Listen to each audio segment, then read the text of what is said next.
voulez faire une start-up dans l'agriculture, donc, ou dans la distribution, ou dans la vente des sacs, et que vous ne savez même pas qui est le meilleur agriculteur, le meilleur vendeur de sacs au monde, vous avez un problème.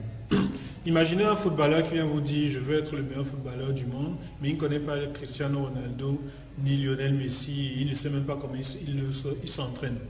Voilà par exemple le premier élément sur lequel on se met à apprendre. Nous, c'est comme ça qu'on a appris à faire des jeux vidéo. C'est-à-dire on est allé regarder les making-of des meilleurs jeux et on a, comme on dit sur chez nous, on a sharinganisé le process. C'est-à-dire on s'est dit, ils font comment? Ah ok, ils font d'abord ça, ça, ça. Et quand vous regardez 5, 10 making-of, et aujourd'hui en ligne, quel que soit votre secteur, il y a toujours un gars qui a expliqué comment quitter de l'idée dans sa chambre, comment on fait les meilleures tomates sur terre. Maintenant, en place, on est dans la meilleure époque où tout le monde partage son expérience. Vous êtes à une époque où, je vais même partir plus loin parce qu'on est à une époque où, bon, aujourd'hui, les jeunes, même pour frimer, disent qu'ils veulent être start-upers. Moi, souvent, je dis, laissez-les même faire. Il y a un pour chuter là-dessus. Allez-y. Il y a un jeune, le fondateur de la marque Royal J. J'aime beaucoup cette anecdote. Parce que quand je le rencontre, il vient de se lancer. Il est jeune, il est un peu mou, il dit « moi je veux être start-up, je veux ouvrir mon entreprise pour ne plus travailler pour quelqu'un et pour me lever à 10h et rentrer dormir à 16h si ça m'arrange. » On le regarde. Ça c'est 2014. Les gens sont là, disent « non, voilà, les jeunes qui dérangent. » Je dis « non, laissez, encouragez-le. » Je l'ai revu 2 ans plus tard. Parce que le chemin vous changera seul de toute façon. Donc, c'est pas seulement mauvais de les laisser commencer, c'est une bonne époque, mais il faut qu'on les canalise au maximum. Et il faut qu'eux-mêmes se donnent constamment le but de la mentalité de l'effort continu. Bonjour les amis, bienvenue à nouveau sur ma chaîne, c'est Lamine. Aujourd'hui, on plonge dans le monde fermé des jeux vidéo et nous parlerons en particulier d'un jeu entièrement développé en Afrique par un jeune africain. Ce projet est très ambitieux au départ et qui n'a pas vraiment suscité de l'engouement à traverser les frontières. Nous allons à la découverte du parcours du jeune entrepreneur camerounais Olivier Madiba, PDG de Kero Games. Alors les amis, comme d'habitude, je vous invite à vous abonner à la chaîne pour rejoindre la famille et de lâcher un pouce bleu si le concept vous plaît. Pour ceux qui l'ont déjà fait, je vous remercie. Là je vous dis, let's go!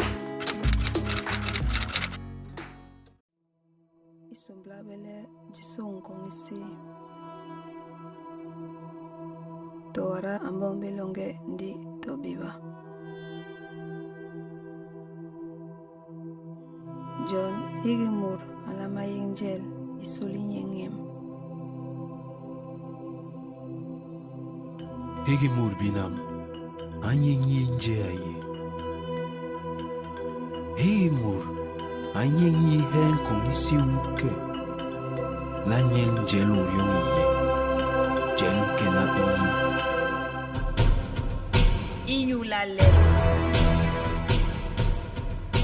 la bête.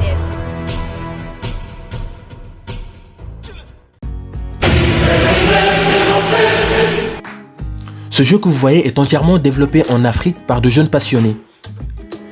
Il retrace l'histoire d'un prince africain qui, en plein couronnement, subit un coup d'état.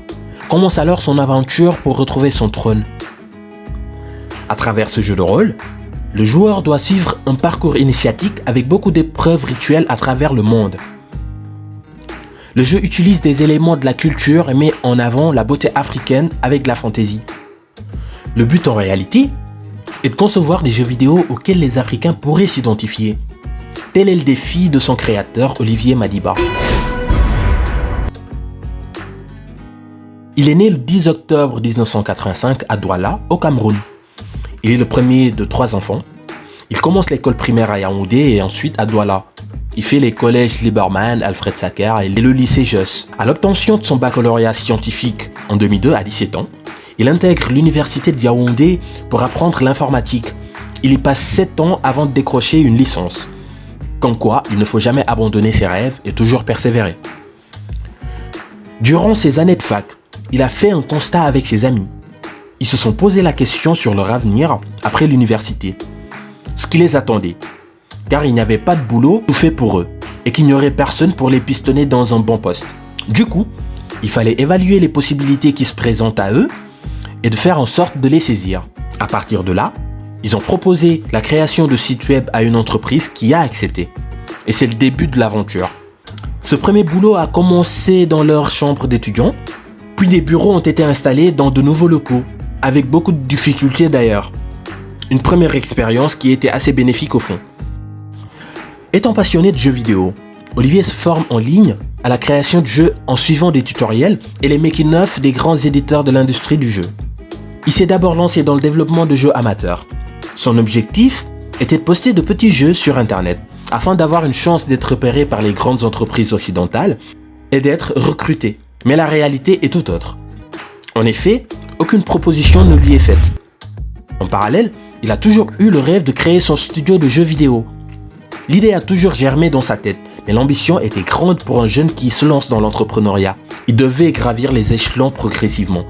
Il lance tout de même son studio, Kiro Games, avec comme projet le jeu qui s'appellera Orion.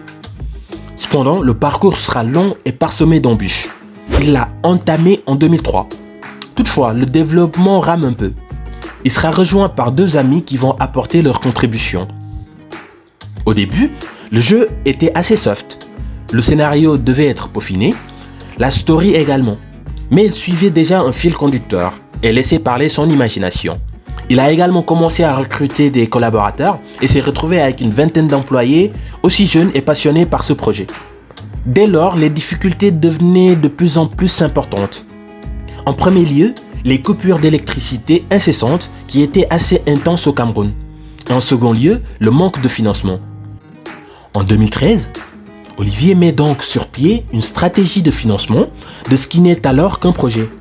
C'est la naissance de l'equity crowdfunding Rebuntu, de Kiro Games. Il s'agit d'un système de financement participatif qui permet aux investisseurs d'acquérir au moins 745 actions. Avec sa seconde levée de fonds, 579 personnes ont souscrit à des parts dans l'entreprise pour un montant cumulé de plus de 500 000 €, comme l'indique la page Facebook de la start-up. Il décide donc d'améliorer son jeu pour le lancer sur le marché, après des années de travail de dur labeur avec une équipe de jeunes passionnés. Finalement, ça a pris 13 ans en tout pour entièrement développer le jeu et il sort en 2016. Le succès est au rendez-vous. Le jeu est joué par un peu plus d'1 million de gamers venant principalement des pays anglophones, les États-Unis, le Royaume-Uni, la Chine et la France. Le jeune entrepreneur remporte en mars 2016 la 2e place du concours Challenge Start-Upper de Total Cameroun. Le plus difficile pour se passionner n'a pas été l'apprentissage des techniques de création d'un jeu vidéo. Internet l'y a aidé. En revanche, le plus vaste réseau mondial de communication ne résout pas les problèmes d'échec scolaire, de précarité et de scepticisme de la part des proches et des potentiels investisseurs. Il s'en souvient avec regret. Personne ne croyait en notre projet au départ. Et aucune banque ni aucun fonds d'investissement ne voulait financer le dit projet. Le groupe a même signé un contrat avec Hollywood pour transformer son premier jeu en film. Aujourd'hui, avec sa seconde levée de fonds, qui dépasse $1 million comme l'annonce Olivier lui-même en mai 2021, Kiro Games peut espérer conquérir l'Afrique. Il est propulsé au rang des jeunes entrepreneurs africains dans l'univers des technologies les plus citées ces dernières années. Des victoires qu'il préfère dédier à l'ensemble de ses équipes. À Kiro, l'équipe est plus considérée comme une famille. On a tellement vécu de bons et difficiles moments ensemble. Ce sont les efforts combinés de toute l'équipe qui a fait du studio ce qu'il est aujourd'hui. C'est parce que nous avons fédéré nos aspirations que nous avons pu créer Orion, qui aujourd'hui a une renommée mondiale. Chaque membre de l'équipe, que ce soit dessinateur, programmeur ou le staff administratif, constitue individuellement la partie d'un tout, tient-il à préciser. L'évidence, c'est que le jeu en Afrique va de plus en plus se développer sur mobile. Toutefois, c'est la capacité à créer des services autour des jeux qui va créer la différence. Il faudra aussi réussir à permettre aux jeux d'atteindre certaines communautés. Il y a une nouvelle génération qui est très dynamique, mais qui justement souffre beaucoup du souci de financement. Et je pense que le salut viendra justement des premiers qui s'en sortiront. J'aime souvent dire à mes pères que nous ne serons pas les Steve Jobs de l'Afrique. Déjà, ça c'est. Mais nous pouvons être ceux qui ont permis au Steve Jobs d'exister. Donc il faut qu'il y ait une génération de personnes qui sachent regarder devant, qui ont les moyens pour soutenir des projets fous, parce que même si un gars veut vous faire un projet, je vais donner un exemple, il y a un jeune de 14 ans qui nous dit par exemple qu'il veut faire un système d'exploitation. Alors là, dans l'absolu, tu te dis, bon, on ne peut pas combattre un Microsoft, un Linux, tout ça, mais en investissant dans son projet, il faut quelqu'un qui arrive à voir que c'est un jeune qui va peut-être, à travers son projet, inventer un nouveau algorithme de compression de données, ce genre d'éléments-là, qui par contre peut être exploité pour autre chose. Donc c'est ce genre d'ouverture d'esprit, en fait, que j'aimerais que les nouveaux entrepreneurs aient toujours. Parce que souvent, nous, les Noirs, on a peut-être souvent ce problème-là, parce qu'on ne nous a pas habitués à ça. On veut toujours ce que tu as planté, tu vois comment ça sort. Non, il faut beaucoup croire en le potentiel pur et de faire tourner. Alors les amis, c'est la fin de cette vidéo et je vous remercie de l'avoir suivi jusqu'à la fin. Dites-moi en commentaire ce que vous pensez du parcours d'Olivier Madiba. Et surtout, seriez-vous prêt à sacrifier plus d'une quinzaine d'années pour réaliser vos rêves? Faites-le moi savoir en commentaire. Quant à moi, je vous dis à très vite.